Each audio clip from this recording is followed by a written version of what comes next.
Construire, c'est bien. Réaménager, c'est bien. Mais qu'en est-il de l'entretien de nos patrimoines? Aujourd'hui, je voulais parler d'une réalité qu'on voit très souvent dans nos villes. On cherche à aller sur du neuf, mais très souvent, l'entretien est laissé à la trappe.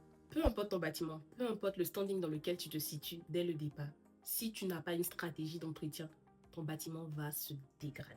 5 ans, 20 ans, 30 ans, il sera méconnaissable. On le voit tous, hein, des personnes qui investissent des millions dans la construction de leur bâtiment. Quelques années plus tard, remontés par capillarité, des insectes un peu partout parce que le jardinage n'est pas bien fait, l'électricité qui ressort partout, les moisissures, bref. Et on accuse après la construction de base. Oui, parfois c'est vrai. Mais l'après-construction aussi, c'est très important. Qui s'occupe vraiment de l'entretien? Je ne parle pas du nettoyage qu'on a l'habitude de faire tous les jours, mais je parle de maintenance, de vrai.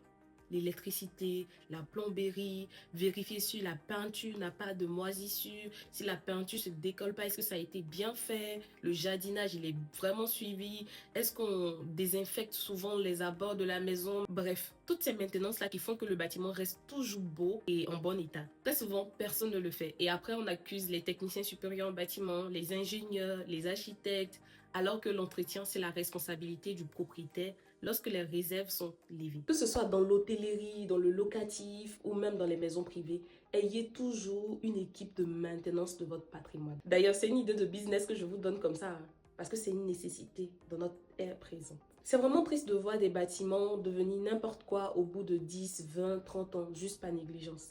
Et c'est encore plus triste lorsque ça touche notre patrimoine culturel, alors qu'elle pourrait être valorisée autrement. J'ai été choquée de voir certains bâtiments qui retracent notre histoire laissés à l'abandon, voire même disparaître.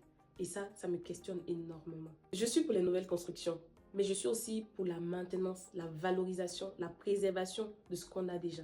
Et ça, c'est très important. Dites-moi en commentaire ce que vous en pensez et partagez autour de vous pour qu'on puisse prendre conscience véritablement de l'importance de l'entretien.